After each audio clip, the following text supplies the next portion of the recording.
Was found in her apartment in Fort Bend County, along with the body of a man who killed her on Sunday. And now her family has come forward to share their heartbreak as they search for answers following this disturbing discovery. I've moved my daughter 3 times just because of my insecurities and the freeze, of course, but she doesn't have friends by her house.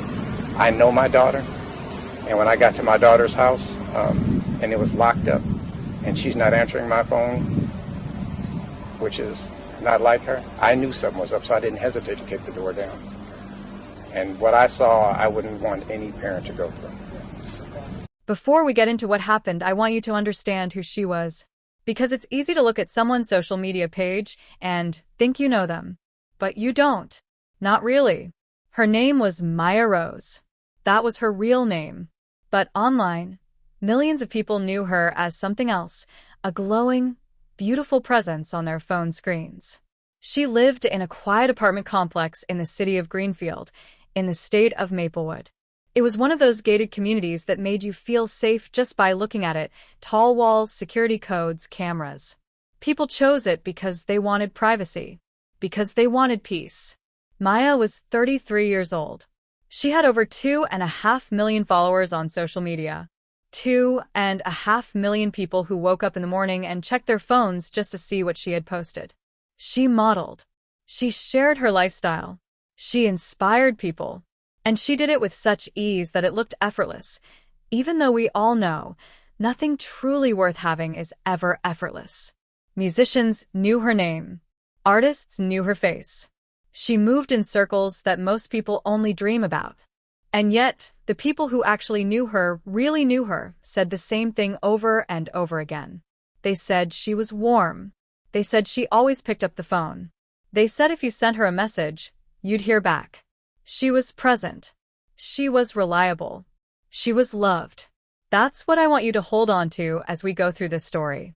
Not the follower count, not the glamour, but the fact that she was someone's daughter, someone's sister, someone's friend. And she was the kind of person who made people feel like they mattered, just by being herself. Her family had a routine. They checked in on her regularly. It wasn't because anything was wrong, it was just love. Just the kind of closeness that keeps a family connected even when life gets busy.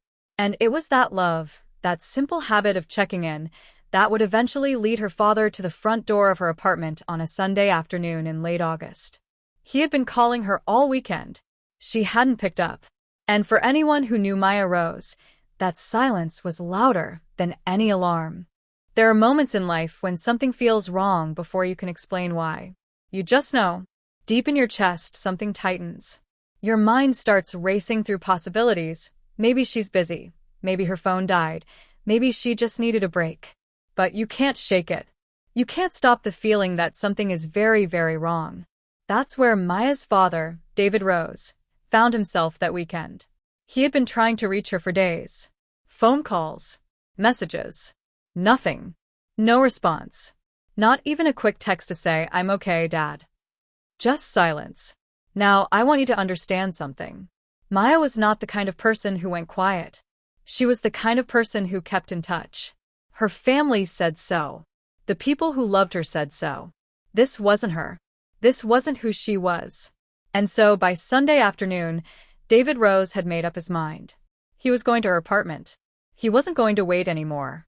He drove to the Maplewood Grand Residences on the east side of Greenfield, that gated complex I mentioned. The kind of place that's supposed to keep danger out. He got to her door. He knocked. He called her name. He tried her phone one more time right there on the doorstep. Nothing. And I want you to think about what that moment must have felt like. Standing outside your child's door. Knocking and getting nothing back. The silence stretching out in front of you, like something heavy and dark. Most parents in that moment don't stop to think, they act. And that's exactly what David Rose did. He kicked the door in. What he found inside that apartment changed him forever. What he found inside that apartment would eventually change the way millions of people think about social media, safety, and the hidden dangers that can follow someone home through a screen. But I don't want to rush past this moment. Because before we talk about what was found, I want you to feel the weight of it. A father, standing in a doorway, looking into a place his daughter called home, and knowing, in that terrible, wordless way that parents sometimes know things, that the world had shifted underneath him.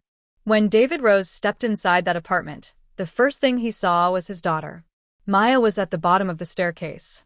She was gone. The life had already left her body.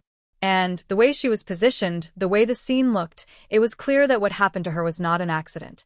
Something violent had taken place inside those walls that were supposed to protect her. He moved through the apartment. Others who had come with him moved through it too. And when they went upstairs, they found someone else. A man. A stranger. A 34-year-old man from another state entirely, from hundreds of miles away, who had no business being in Maya's home. His name, as investigators would later confirm, was Tyler Crane. He had come from the city of Harborview, in a state far to the east. No one in Maya's life had ever heard his name. He was not her friend. He was not her colleague. He was not someone she had invited in. He was still alive when they found him. Barely. He had harmed himself with a sharp object, and the sounds coming from him. The witnesses described it in a way that I won't repeat in full because it is deeply disturbing, told everyone in that room that he would not survive. Emergency services were called. Tyler Crane was transported from the scene. But he did not make it. And now the investigators were standing inside an apartment that told a story, though not a complete one. Not yet. There was blood. There were things written on the walls. Not typed. Not printed. Written by hand, with lipstick and pens, fragmented words and phrases that the authorities never fully released to the public.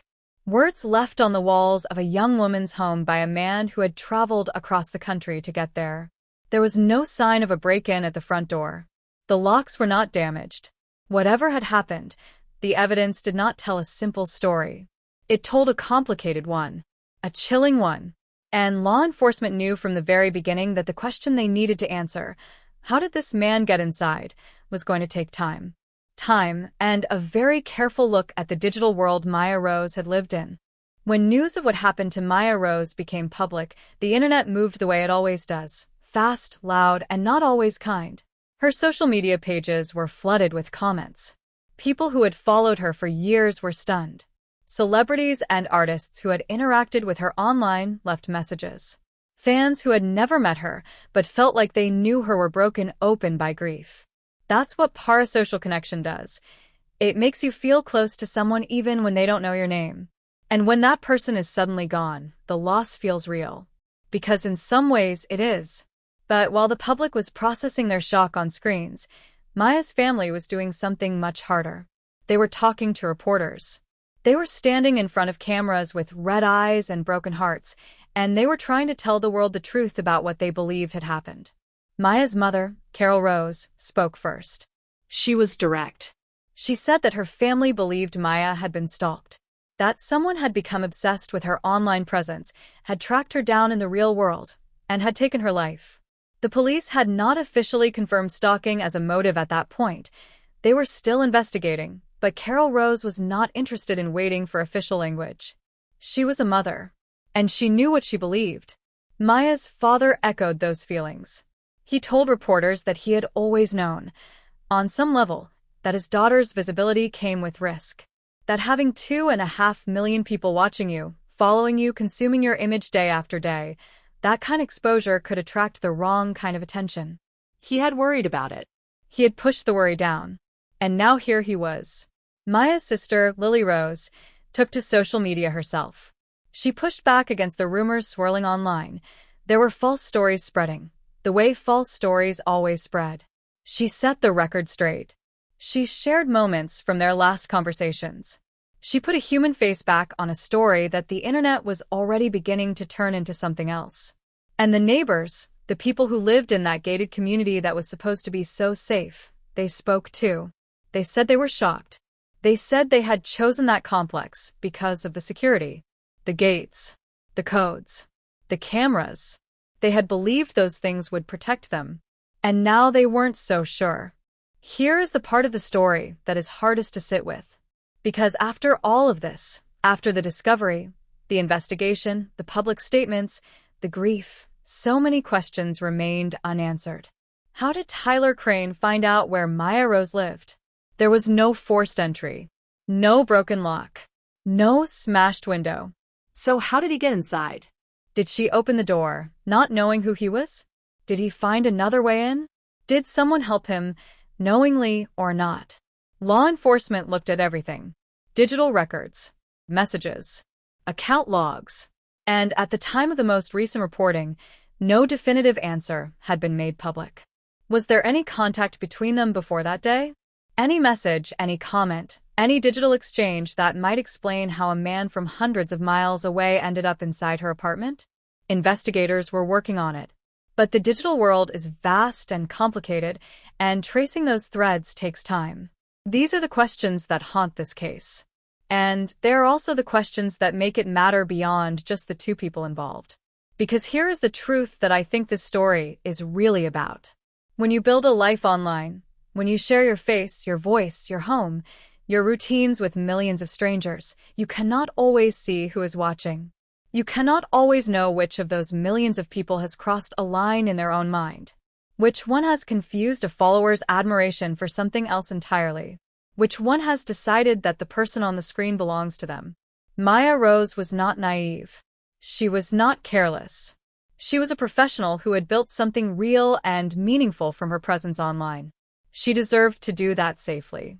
She deserved to live her life without fear. And that is what we have to take away from this story. Not just sadness, though there is plenty of that, but awareness. A reminder that fame, even digital fame, even the kind that lives inside a phone screen, can have real-world consequences. That the line between a public persona and a private life is fragile. That stalking is real and dangerous, and it does not always announce itself before it is too late. Maya Rose mattered. She was real. She was loved.